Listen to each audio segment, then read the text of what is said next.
Hello guys, welcome back again sa ating YouTube channel, no, The Action Man. Una sa lahat, mega love shoutout po sa lahat ng mga kakampeng at sa mga hindi man mga kakampeng. Kung interesado ka sa video ito, patapusin mo na hanggang dulo at huwag nyo nang kalimutan na i-like at i-share ang ating video para malaman naman ng iilan sa ating mga kababayan na nagtutulog-tulugan sa katotohanan. So muli naman nagbabalik ang nag-iisa nyong host na si The Action Man para magbigay ng komentaryo at reaksyon sa mga mainit ng issue ng bayan. So ito ho mga ka-action, mga kakamping, no? May gusto lang po ako na i-share sa inyo at ito po ay nakakadurog ng puso talaga ho at nakakagalit po mga ka-action. Isa po itong kwento ng isang OFW matapos ang kanyang pagsisilbi bilang isang OFW sa loob ng 3 taon. Ito po ang dinanas niya sa kanyang mga relatives. Hello. Napakasakit ho mga ka-action panoorin, no? Napakasakit ho. Alam po natin lahat na ang mga OFW natin ay itinuturing natin na sila ay isang bayani ng Pilipinas. Hello. At nagdadala ng malaking tax o economy dito sa bansang Pilipinas. Hello. Marami tayong napapanood ng mga OFW na namamaltrato ng mga amo, ng mga talagang salbahe na mga amo. Pero ito, iba ang kwento ng isang nanay. Hello.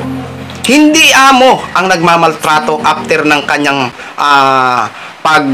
pagiging OFW. Matapos niya binigay ang lahat nang hindi na siya mapakinabangan, ito ho ang nangyari sa kanya. Hello. Ipapakita ko po sa inyo ang video ni nanay. Pero doon sa part na sinasaktan siya ng kanyang relatives, inop ko po ang voice para kasi may mga salita na bawal kay YouTube. Kaya inop ko po, pero makikita nyo po na kung paano siya sinasaktan ng kanyang mga relatives. Hello. Ang kwento dito ni nanay matapos niya na naibigay ang kanyang mga sa kanyang mga relatives o kanyang anak, ito na ho ang ipinagpalit sa kanya. Inaaway na siya, minaltrato siya na parang hindi kamag-anak. Hello.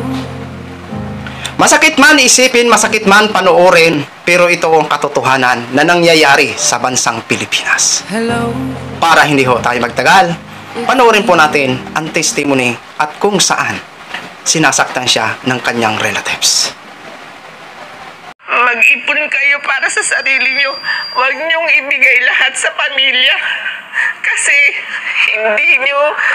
hindi kayo nakakasiguro na pag tumanda kayo at wala na kayong pera, aalagaan kayo ng mga yan. Katulad ng nangyari sa akin, nung wala na akong pera, halos kaaway na ang turing sa akin. Parang ang sama-sama ako na.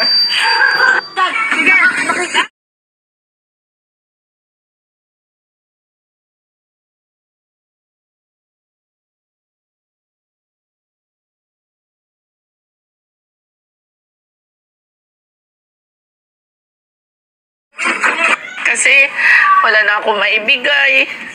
Kung ano-anong lahat ng pamangkin ko. Puro mga bastos. Alam nyo ba, lahat ng klase ng torture, naranasan ko dyan sa mga yan. Yung araw-araw, wala kang tsinelas dahil tinatago nila. Mga halaman ko, binubunot. Mga nilaban ko, binubuhusan ng sunrocks. Maliligo ka, papatayan ka ng tubig. So yun na ho mga ka-action, mga kakampeng, no? Napanood na po natin. Diba? Diba napakasakit sa puso? Hello. Napanoorin ang ganitong eksena sa social media. At pinakamasakit sa lahat, hindi ibang tao ang nananakit sa kanya. Hello. Kung hindi ang mga taong ito ay natulungan niya nung nasa abroad pa siya. Hello. Pero matapos ang lahat ng kanyang pagtulong at hindi na siya naging OFW, ito na ang ipinagpalit sa kanya. Ito na ang ginanti ng mga taong ito sa kanya. Hello. Dahil wala na hong maibigay. Oo. Kaya mainit na po ang ulo ng mga syunga-syungang ito. Hello. Kung mapanood nyo man po ito, kayo dyan ng mga relatives nito ni nanay, napakawala nyong puso. Hello.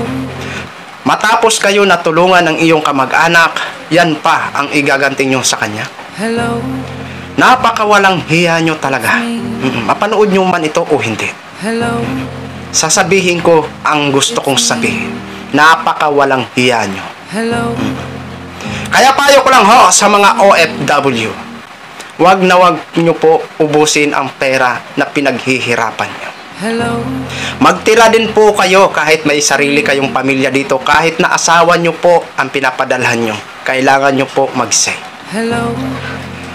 Kailangan nyo i-save ang 20 to 30% dyan sa inyo para pag uwi nyo may mabaong kayo na kung sakali man anong mangyari sa pag-uwi nyo, at least may kunting ipon po kayo.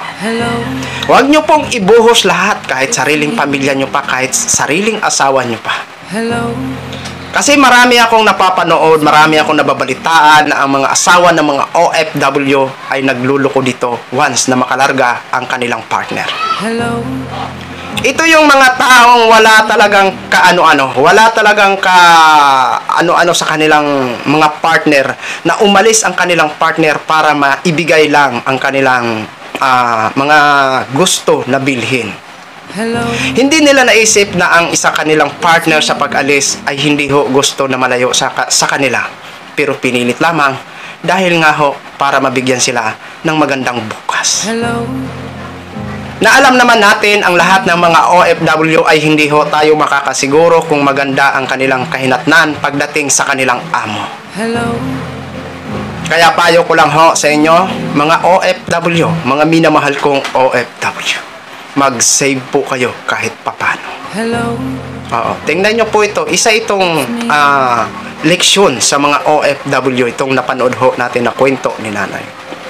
Kaya sa lahat ho ng mga OFW, magpakatatag lang ho kayo. Huwag po kayong sumuko kung anuman ang mga problema na dumating sa buhay nyo bilang isang OFW.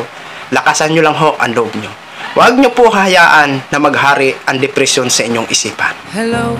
Dahil kapag ang depresyon ang maghari sa inyo, napakahirap labanan at makakagawa ka ng hindi ikakatuwa ng pamilya mo at ng sambayanang Pilipino.